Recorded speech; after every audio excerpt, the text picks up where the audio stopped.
So she don't have the kids with her. And I said, "Where's the kids at?" And she said, "What do you mean, where the kids at? They was with you." And I was like, "What are you talking about?" And because when I went to sleep that night, she was at home. So obviously, in the middle of the night, she left, or she left that morning after I left, thinking I was there or something. I don't know what was the deal, but I thought she was home. As soon as I got up, I just got ready and left, and I didn't even look to see if she was there because I had no reason to think she would go anywhere. But obviously, she had left, so the kids had been at the house all day. And then I guess she called herself going to get her mom to bring her back or something. So it looks like she was with her mom or something, some shit like that. So I was fire hot. So I take off back to the house, and then she takes off back to the house. And then she beats me there because she's with her mom and I'm on foot. And then I get over there, and then me and her have this dispute, and she was like, "I can't believe you left the kids at home all day." I said, "Don't even try that. You was supposed to be at home, and I didn't even know if you. I thought you was at home when I got up and went to work." So really, it fell on her. That's for her sneaking out. I don't know if she did left at night or she left that morning. I really don't know. But the kids were home all day by themselves, and it was really made me hot because it's one thing for her to be messing around and stuff like that, but to leave your kids, you know, and she knew damn well I had to work that day too, so she can't say that she thought I was going to be at home or whatever. So she did it wrong that day, and that's something I'll never forgive her for. But anyways, I was real hot for a long time about that, and I just knew deep down in my heart that I just could not stay with this girl, no matter. And I really loved her a lot, and just the way she was moving and stuff like that, I just could not stay with her. It was just one of them situations. So it was crazy, and I remember later on I had bought this car, and then her mom got her to start coming to her house because she had quit working doing dancing, and her mom got her to come to her house to keep an eye on her brother and sister because they were still young in school.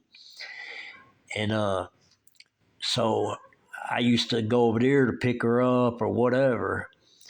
And one time I pull up over there, and as you're driving up, you can see, between the houses. Well, then I see that dude again because he's got the same kind of car I got, but it's a different color. Then I see him in the back alley, and then he takes off, and then she comes around the house. And I was like, and I act like I didn't see the guy. And I was like, "What are you doing?" She said, "I was on the back porch." Just lying out her teeth, just lying. So just, whoever's with her today, hopefully she's changed her ways. But when we was young, and we were young, and but you know, a girl was something else, And what was bad is, the dude was a friend of mine from like elementary school, and while we was, I remember when before we even got married, and they probably don't know I know this or not, but before we even got married on oldest military, I used to go with her, and one time I came out of my apartment. At this time, we lived behind the Big D's bar. Our oldest living on it. And I come out of my apartment and I go down to the military to hang out with my friends. And one of my friends say, "Hey, a van just came by and they picked up your sister and your girlfriend." and they left. So later on, I used to run around. The friend of mine that my girlfriend was and wife was cheating with, I used to run around with his younger brother.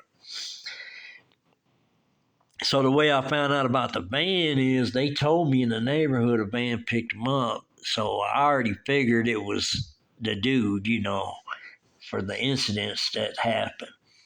And so when I was running around with his younger brother, first thing we went back to Trumbull because that's where they lived, where his dad lived, and his dad lived in an attic apartment. When I go up there, their dad knows me good because we all ran around together when we was real young. And when I walk in, he don't specifically tell me what's going on, but he wants to let me know what's going on, even though that's his son. So when I walk in, first my friend walks in, and I walk in behind him, and his dad's in the living room, sitting in a recliner, and he's like, uh, "Bo, you need to tell that girl to quit calling here for Carrie because he's got a wife and a kid." And he's saying that to tell me that my lady is calling there asking for him, a lot. And at this time, he didn't live with his dad. Him and his girlfriend and his daughter, I think they lived down on, I want to say out by 8 Mile Road or something like that. And they live with her mom and her stepdad. But anyways, he told me that to let me know that she was calling over there. But see, I had already, so it wasn't no surprise to me because I already been getting wind about what was going on. But anyways, as we left, I told Bo, I was like, "Hey man, who do you know in the neighborhood that's got a van?" And then he says, "Dave Lotman." And I was like, "Oh, okay." And he said, "Why you ask that?" And I said, "Well, a van came through the neighborhood over there and picked up my sister and my girlfriend." And then later I found out what had happened is they picked them up, they went to the drive-in, and then they came back late that evening and dropped them back off. And that's what happened. But she probably don't think I know that, but that's what went down. And they was actually drinking and stuff like that too. But anyways, he's the one that told me that because he was like, because he was a friend of mine, and he was like, "Look, man," he said, "You're my friend, and he's my brother." And that's all he said. And I can understand that. So I told him at the time, I said, "I understand, man." Because basically he was saying he didn't want to get in the middle of it, but he knew something about it, you know what I mean? And he probably thought it was wrong too, because his brother had a wife. I don't know if they were married or not, but had a daughter and had a old lady too, and she worked taking care of elderly people, and I'm sure she made good money and stuff. And I'm sure, I met her briefly a couple times when we went to the state park, and then one time in the car. She seemed like she was a nice girl, So I don't know, but now I will have to say this: my old lady was very pretty. I mean, very pretty, and that could have been the issue. That his old lady was, not bad looking, but she wouldn't no like supermodel by no means. And then, anyways, that could have played a part in it too, whatever. But anyways, as that situation rolled on, I ended up cutting ties with her, you know, and then later on, we were separated for a while. And then, I mean, a pretty decent while we were separated. And I remember getting incarcerated. And then I got incarcerated. And then I had a visit. And, at this time, I think I'm expecting my mother. Let me see here. Yeah, I'm expecting my mother at the visit. So she comes to visit me. And while she visits me, you got to, at this time, this is back in the day. At this time, you just had a table. There wasn't no window, no telephone, none of that. It's just a table, but they sit on the other side of the table. And I'm seeing this girl beside my mom, and she's a very pretty girl, And I'm checking her out and talking to my mom. And then I just keep talking to my mom, but I keep looking at her. And don't you know that this girl that I was looking at, that I did not know who she was my wife. And it shocked me, but it also scared me because I was like, because finally after me and my mom had a conversation, I'm still checking this girl out and talking to my mom. And then she's like, well, ain't you going to say anything to her? I said, to who? And she said, her. And I said, who is she? That's how it wasn't that much time we separated, but it was just that she was the last person that I would think that would be with my mom coming to visit me. So at that time, it really shocked me, but it scared me because I was like, I couldn't believe I didn't even know my own wife. You know what I mean? But that's what the situation was. So I was like, well, what's up? And she was like, uh, I want to get back with you and stuff like that. And then I was like, well, you see where I'm at right now. Can't do anything till I get out of here. And then she said, I know I'm going to stay with your mom until you get out. So anyways, I get out, while I'm in there, I'm on this road crew. And they have different kind of road crews in this place. And what you do is you go out every day and work on the roads. They had like a rock crew, and a rock crew is where a whole bunch of guys, they would put big rocks underneath viaducts or underneath our own banks or something like that. And that was a real rough job. But all these dudes were pretty big. And I guess from picking up them big rocks all the time. But anyways, I worked on a crew, and this crew's, the guy that ran the crew, his name was Roddy. They called it Roddy's crew.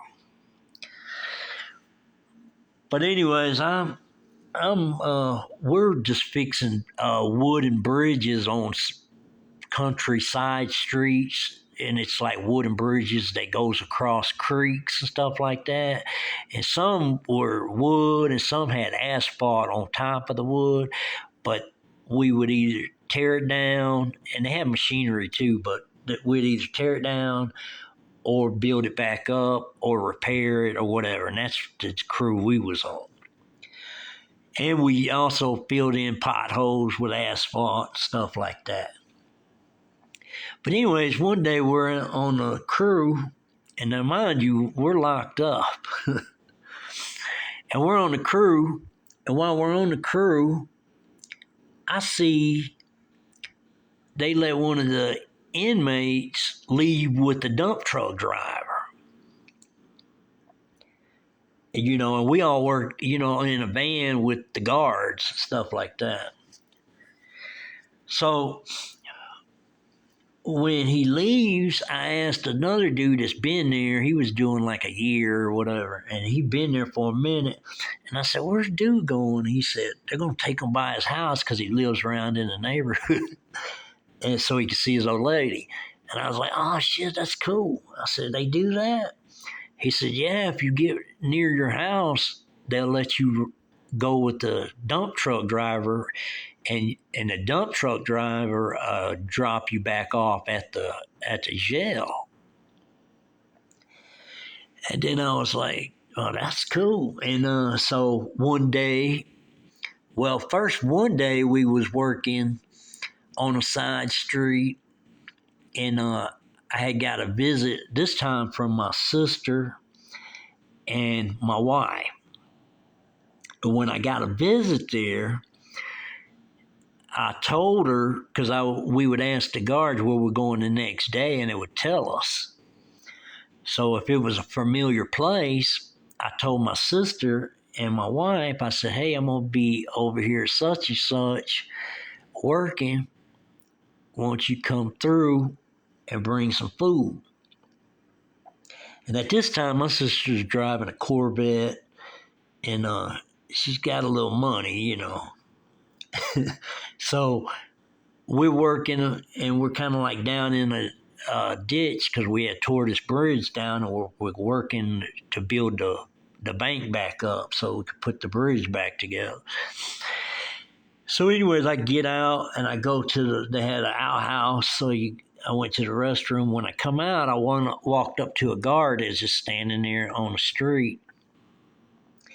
And I said, "Hey," I said, "if a blue Corvette pulls up here, holler at me," because I said, "It's my sister and and my wife, and they're going to bring everybody Kentucky Fried Chicken."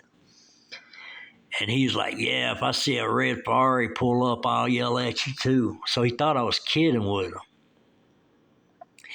And so I went down, started working. Then a little bit later, he yells at me, and he's like, "Hey, that blue Corvette's up here. I thought you was kidding about it." So I told everybody, "Let's all get out because they got chicken and they're gonna feed everybody and the guards." You know, there's only two guards, armed guards, and so anyway, she brought all this chicken and biscuits and all this stuff, and she put it on the hood of the Corvette, and all the guys, you know, were eating, and guards was eating and stuff like that, and they was really loving it because when you went out on a road crew, all they gave you was, I think, a couple bologna sandwiches with some mustard and mayonnaise packages, and then you had a cooler that had like Gatorade in it. But sometimes Roddy would he would stop at a place where they make sub sandwiches, and sometimes he would hook us up with, you know, something like that, and just let us eat something good, you know. But anyways, getting back to the story, we're eating the Kentucky Fried Chicken and stuff like that, and my sister's a pretty woman too. So, you know, all the guys are like, "Which one is your?" After we get done eating, we have to go back to work. They have to leave, you know. But they stay there maybe an hour,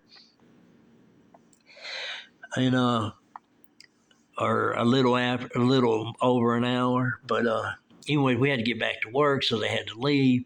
And then all the guys was asking me. They was like, "Which one's your wife? Which one's your wife?" And then I told them, and they was like, "Who's the other girl?" And I said, "That's my sister."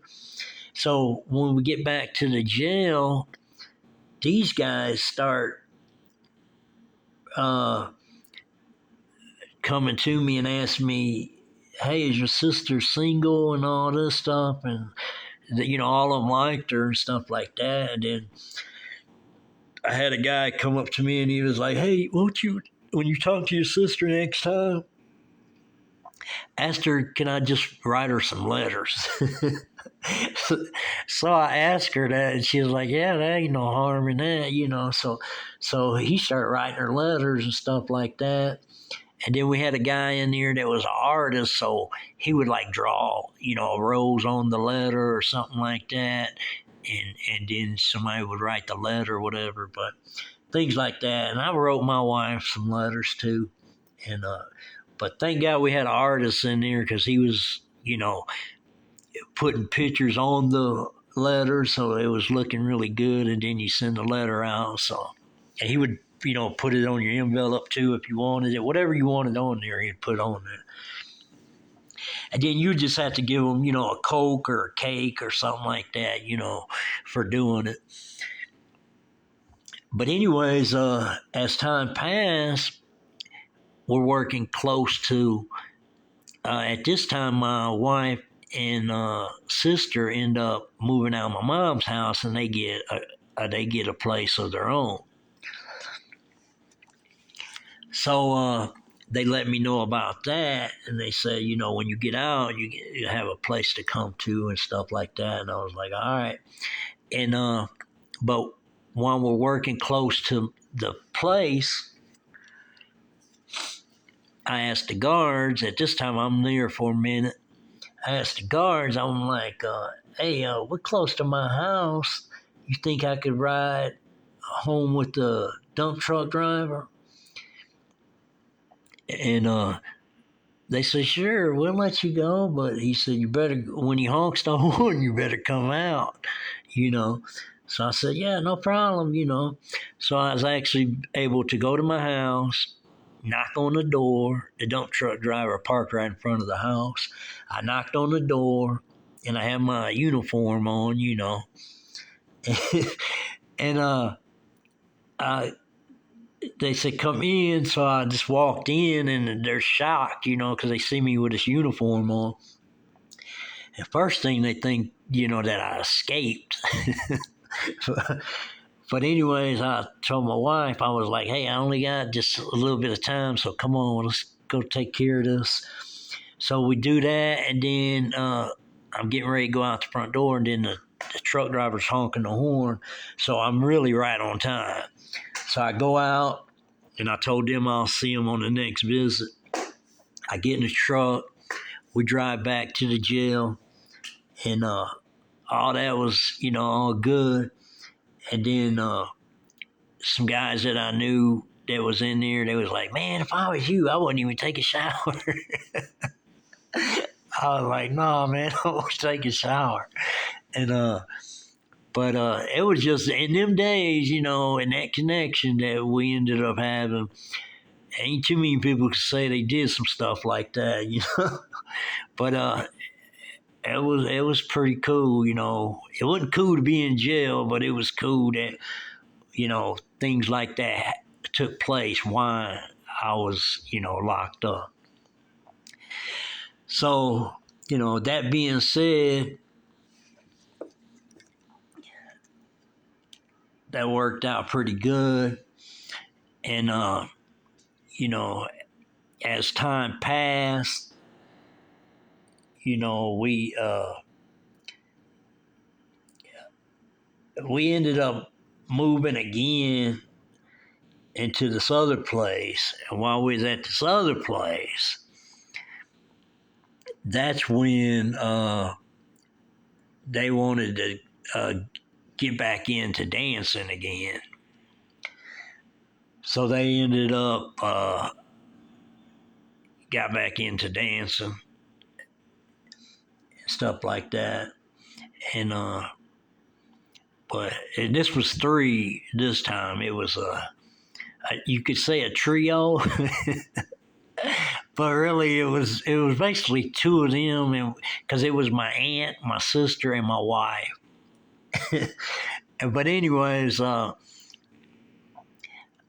think from what I heard, I think my sister sometimes with my wife would go out at the same time to dance, and I think they called them double trouble or something like that. But anyway, it was just an adventure, it's just things that happened when years back. But it was crazy, and you know, but them kind of things went on, back in the day, and but as time passed, we ended up going our separate ways, and And I think what had happened is when we broke up, she wanted to go back to Michigan. So she had her mom. Her mom was living in Michigan and had came back to pick her up and take her back and bring her back to Detroit.